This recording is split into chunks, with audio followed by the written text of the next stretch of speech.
6:47 is the time. Your top stories in your Sunrise Smart Start for this Tuesday. Breaking overnight, a police investigation closes down part of a neighborhood in northeast Rochester.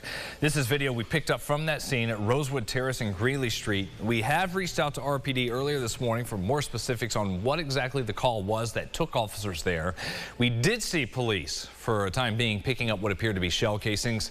We'll keep you updated throughout Sunrise at 7:25 as well during CBS Mornings and at rochesterfirst.com. A man is dead after a shooting in front of a home in Charlotte Monday. This happened midday off Harding Road. One suspect was quickly detained. Police are still investigating the homicide. Those who live in the area say this is normally a pretty quiet community. If you have any leads that can help with that homicide investigation, you're asked to call 911. It happened again. A dozen more cars damaged Sunday night in the city of Rochester, this time near Monroe Avenue. It was just last week about 45 cars in total were broken into and damaged at the East End parking garage in Werner Park near Cobbs Hill. Police don't have a lot of info, they say, at this point on leads, but two separate reports were filed. Neighbors we're hearing from say the crimes took them by surprise and they worry that they could be next when this happens again. RPD couldn't confirm if the reports received are connected to the break-in investigations. After nearly 800 crashes on Empire Boulevard over just the last 5 years, some of them deadly, an effort to make change. That is Howard Deach, who lost his mother on Empire Boulevard in 2018. He's using that family tragedy as a way to draw more attention to growing concerns we're hearing from a lot of people there. Deach says in correspondence from state officials, there was a traffic study done in 2021 through the DOT saying there's no need for any new kind of traffic light or to lower the speed limit. I've worked very hard trying to get someone in the state to do something about it. It's very important that something be done to make this road safer. DOT staff say in a statement to News 8 they take concerns of the community very seriously and they will review the Empire Boulevard corridor to determine whether any potential safety enhancements are warranted. With many more registered motorcycles out on the road and deadly crashes still out there, experts are reminding everyone about safety. Not everyone thinks about grass clippings and debris getting left out on the road. That can be just as deadly as running over black ice for people on a motorcycle. Not cleaning up grass clippings once you do the lawn is illegal. You could even get a ticket. Sergeant Matthew McKenzie with the Sheriff's Office says it's a problem as well for law enforcement personnel. Actually, one of the leading causes of motorcycle crashes nationwide for law enforcement officers is surface appraisal, and that's being able to see the debris or the fluid on the road before you put yourself in a bad situation. Deputies stress the importance of always wearing a helmet, slowing down, and staying aware of your surroundings when you're out on the road. 10 minutes to go until 7. Let's check Sunrise traffic, give you a live look of the morning rush early on this Tuesday, looking live from the west side. Things okay on the map. No new accidents. Let's keep it that way. We'll check Sunrise traffic again at about 7:25. To a new bipartisan bill that will target bank accounts belonging to drug traffickers if it's passed. The legislation would also declare the international trafficking of fentanyl a national emergency, giving the president the ability to sanction members of cartels outside the U.S. New York Senator Kirsten Gillibrand says the international focus is needed as the fentanyl drug trade involves many countries, including the likes of China. Following up on talks of a possible casino for Rochester or Monroe County, the Seneca Nation is contradicting Governor Kathy Hochul's office about how this new gaming compact between the Senecas and the state, that agreement was drawn up. It has the potential of bringing a casino to our area. Senate Majority Leader Chuck Schumer was here yesterday in Henrietta. We asked him for his take on the casino stuff. He says this is a state issue and his input doesn't carry a lot of weight, but he does have this opinion. My view is community involvement should matter, and community involvement should carry the day. If the community wants something, good. If they don't, it shouldn't be shoved down their throat. Schumer was here making a push for green energy, specifically green hydrogen. New York has received just over $1 billion in federal funding for that effort. Rochester was not the only stop for Schumer here in western New York. He was also in Lackawanna, south of Buffalo, announcing a new bipartisan bill.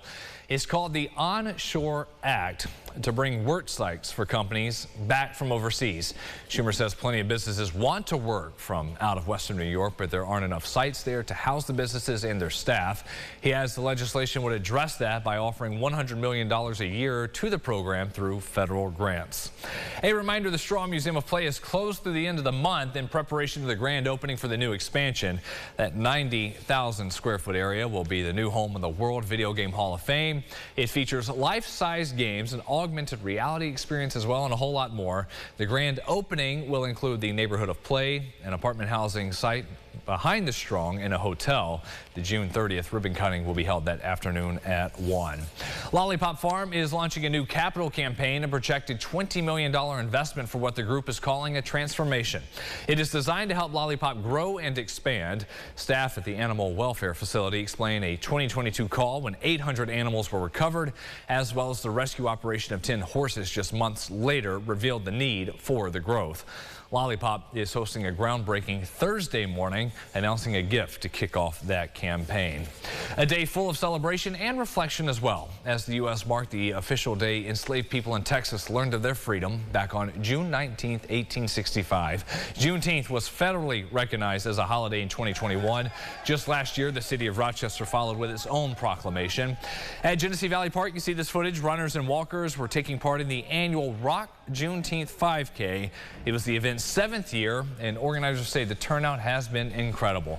Gloria Johnson-Hovey tells News 8 she hopes events like this one will lead to more conversations. And it can be very simple. You know, read a book, read something that you haven't read, bring your kids to an event, just get out and think about what it was like. I can't even fathom what it would be like to learn that you're no longer enslaved. And the urgency with which the enslaved needed to then go find their families. After the 5K, they had a jazz concert there at the park. The Rochester International Jazz Festival, just a few days away, it kicks off this year downtown Friday. The annual Music Fest will have a lot of food, fun, and of course the awesome music from renowned jazz musicians. The free shows return this year to Parcel 5. We caught up with the executive director of the festival, who explained why this event means so much for the city. There's elements of it. There's an economic element to it. There's a quality of life. There's an educational aspect of it as well. So if you blend them all together, what happens during those 9 days is what we call as a high-end buffet of all you can listen to music in different multiple venues that are the interpretation of our true American art form of other musicians from not only this country but other countries. We have a full list of this year's performers over on RochesterFirst.com.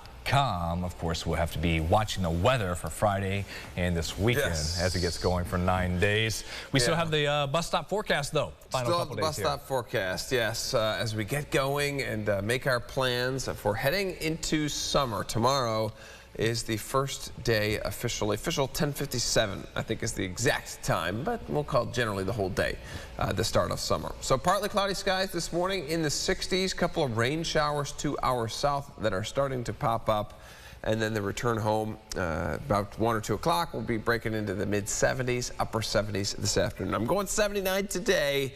I do think a lot of spots, though, do hit 80. If it does not happen for you, tomorrow should be another day where we could hit that 80-degree number. Then we actually fall back a little bit. We'll increase in the cloud coverage for Thursday, and then the rain chances start to go up. So as of right now, we're going to lean toward a stormier solution, but there are some models out there that are hinting at those are just very isolated and they're hit or miss. So hopefully we don't have too much of a washout over the weekend, but we'll be keeping an eye to the sky, I think, as we get toward that time period. That second half just kind of screams summer right there. Totally. Chance of afternoon storms. All right. Thank you, James.